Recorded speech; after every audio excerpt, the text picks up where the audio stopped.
wallabies, kangaroos, fish, other reptiles, and all animals. They eat a lot. They're pretty opportunistic. Now, a bit of debate where they originated from. They think they might have been brought over around 4,000 years ago by Asians.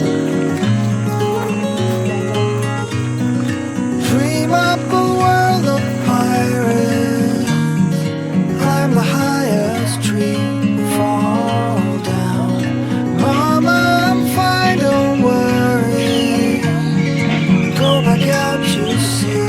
Sail home, sweet home, where the ships must go to get all cleaned up and put away. Hello, good morning everybody. Welcome along to the Flight Deck Show. My name is Sarah. Now I'm going to be taking you through the show in a few minutes. I just want to run through a few safety rules. We do have a little red line there at the front. It's important to keep yourself behind that red line.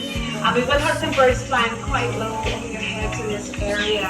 So we do ask you to stay seated and keep your hands behind by your side. The show runs for around 20 minutes. If that feels like it's a wee bit too long, you can head down to that area under the tree. So you do need to move your legs around.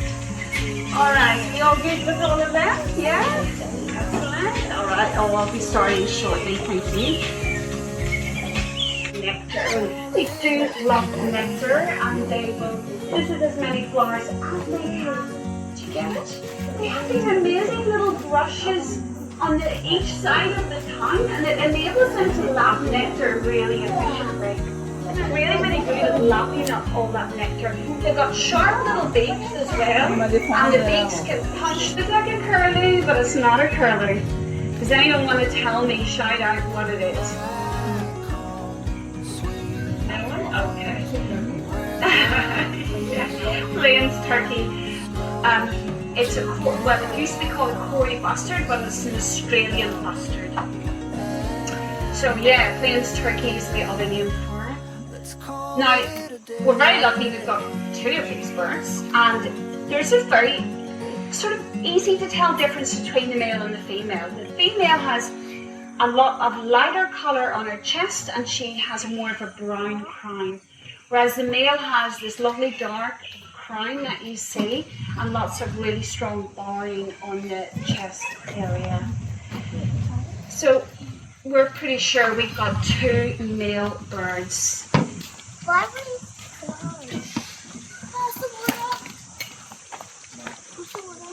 So they walk along, and when danger approaches, they tend to sort of start wandering away from the danger, and if it gives chase, then they will fly if they need to.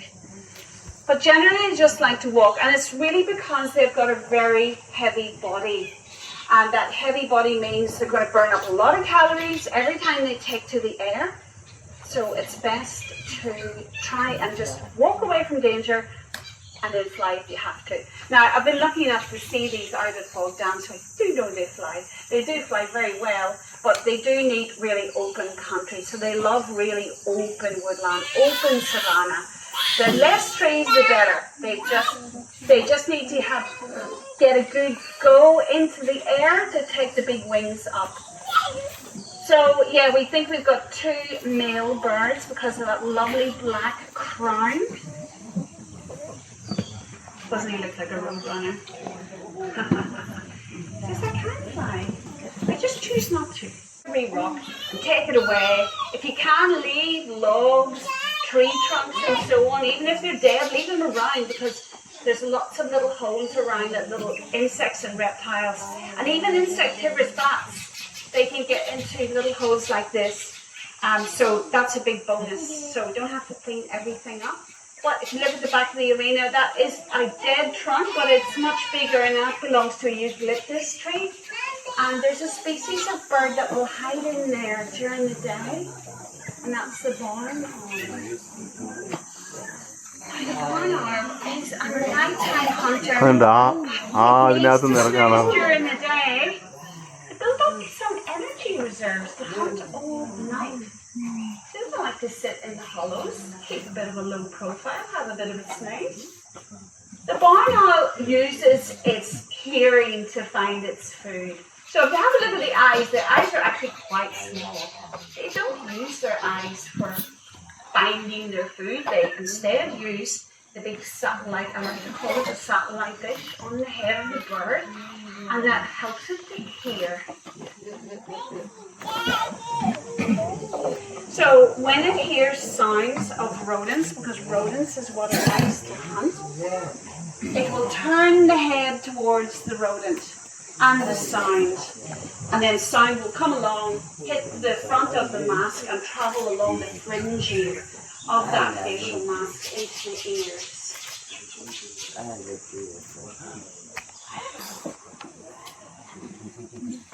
I will do some flights over your heads. I'll try and do the next one, and we won't do any talking. And see if you can hear any sound from the wing beats, because these birds are silent. They achieve the silent flying by having a body which is covered in very fluffy, sort of soft feathers that sort of sit out from the body, and you can sort of think of it like a cotton wool ball passing through the air. Now let's be nice and quiet.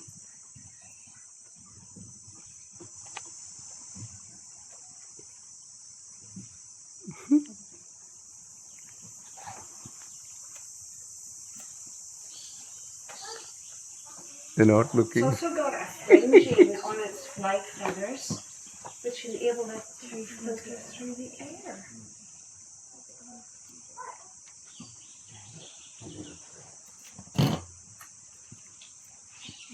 Ready? 1, 2, 3, go. That was worth waiting for, wasn't it? So yeah, she's got like this fringing. So on peregrine falcons, for example, you see a straight edge to their flight feathers. But if you look really closely with this one, I know it's hard for you guys to see it, but you'll see like this sort of fringing. And it cuts down the noise that this feather will make as it passes through the air. Now, she's a little on edge this morning. I don't know if you can notice it, but she's looking up at that drongo. And that's because drongos are one of their enemies, and drongos will always scold them if they find them. So predatory birds like this are not welcome out and about during the day, because they potentially do hunt during the day. And the drongos know that, and they'll scold an alarm call, so that's why she's looking around a wee bit today. Don't worry, but she feels quite good when she's under here, so she should be fine. She's also got a really interesting toe arrangement on the feet. She's got 2 toes at the front and 2 toes at the back. So that gives her this superior grip on her rodent, which she's going to be hunting. Now, she can find a rodent as far away as the gate where you came through. She can find it without seeing it, so she just listens for it. And she can go down there and she can pounce on that rodent without actually seeing it. Now, sometimes when she hunts over the grass, she needs to hover. Just like that. And that hovering means she can pinpoint exactly where the prey is. Now, she's a great form of natural pest control. If you have a barn all around, you don't have to worry about any rodents, any rats or mice. They'll clean them all up for you. And it means we do not have to put out the poison baits. And the poison baits, as you would probably be aware of, they actually impact the next animal that eats the animal that's had the bait. So it sort of accumulates. So it's really... So it's the emu. Probably didn't need to tell too many people that it's an emu. It's very well known on our coat of arms. And I'll show you that little wing. Very small. There we go. Very small little wing. But look at the legs on this bird. Very long, big long legs and long toes. And claws on the ends of the toes, not so much for scratching. They don't really scratch for their food, they just peck at it. And the long claws on the toes actually give them a bit of traction when they're running, because an emu can run up to about 50 kilometers an hour, sort of average. So they've got that traction with their claws to be able to do that. But the male emu is the one who actually looks after the eggs. So females come along and they lay eggs in his sort of, like he builds like a bit of a platform of grasses. And when the females come along, they deposit eggs in there. When he sees about 10 to 15 eggs, then he starts the incubation. It's very long incubation, however, it's like nearly 2 months, so 57 days. Long time. He's not interested in it today. And he actually packs on the body fat and will live off that body fat when he's incubating. The wedge-tailed eagle is not able to get into it, but this bird is a black-breasted buzzard. And the buzzard knows how to get into the eggs, but it's not through strength. It's actually from using a tool.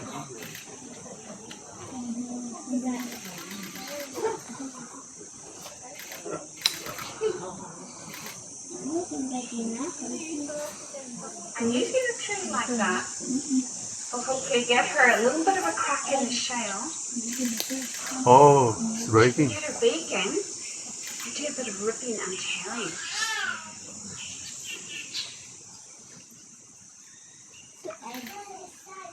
I can see she's already got she's already getting in there. Now we put little rewards in there for her. This is a fake egg that we've given her, but in the wild, of course, she'd be lapping up lots of yolk. But she likes to clean up after herself. She's like, yes, I will clean up all my rubbish. So no excuses for humans not taking all the rubbish home. Check out the white circles on her wings as she lands, if you can still see them. They're really distinctive for the buzzard, these big white circles. You don't see them in the wedge-tailed eagle. So yeah, they're very, very, very obvious. We call them windows or bullseyes. Very, very good at just throwing his talons into the water but not submerging himself. He doesn't have waterproof plumage, so he can't afford to do that. He doesn't want to land in the water because of the risk of being chomped by a crocodile. So he will do a thing called raking, and he'll just throw his talons in and skim off the surface like that. Ooh, bit of wind, that's lovely. He'll enjoy that. So being a kite, he's got a very light body. It's only in around 400 grams, and he's got really big broad wings, so it's really easy for him to fly. So just like a kite. He loves mangrove habitat.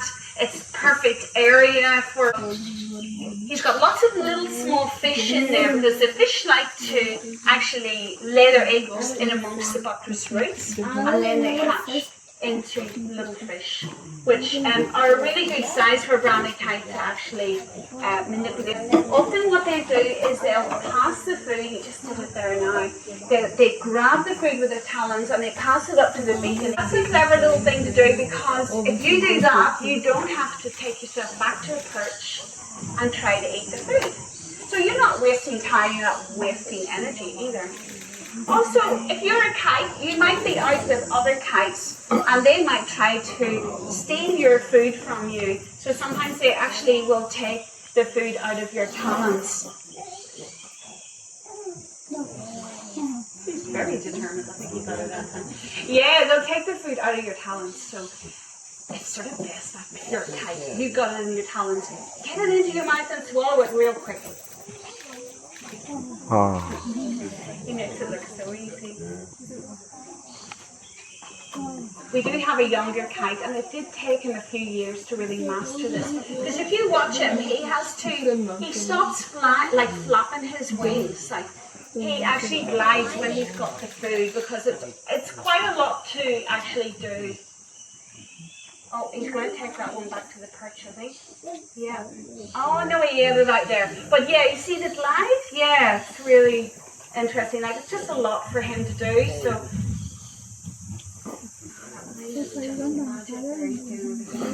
But the white head and the white underbelly, it helps to break up the outline of this bird, and it makes it easier for him when he comes down over the water. He doesn't appear as this big dark object and scare all the fish.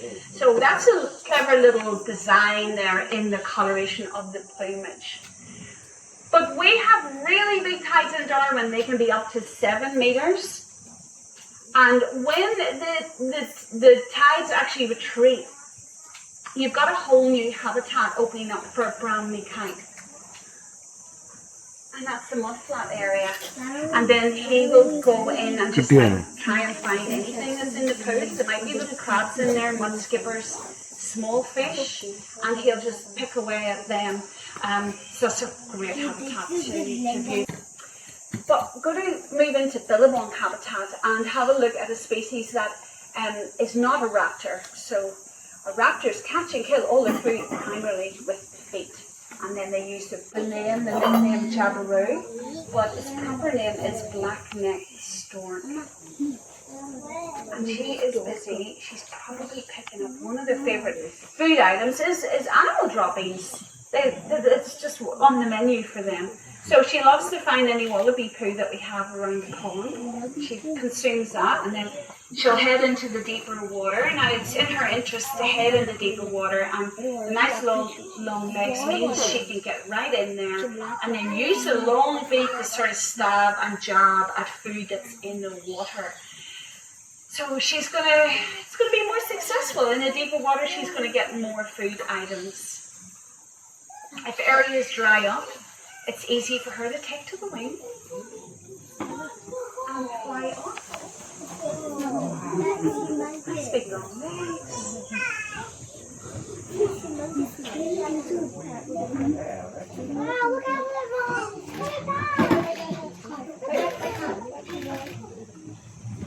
Yeah, she's a really stunning bird. That plumage is very special. So I have been saying she, so I'll let you know it's a female. But does anyone here know how you know it's a female by looking at these birds? Does anyone know the real cues?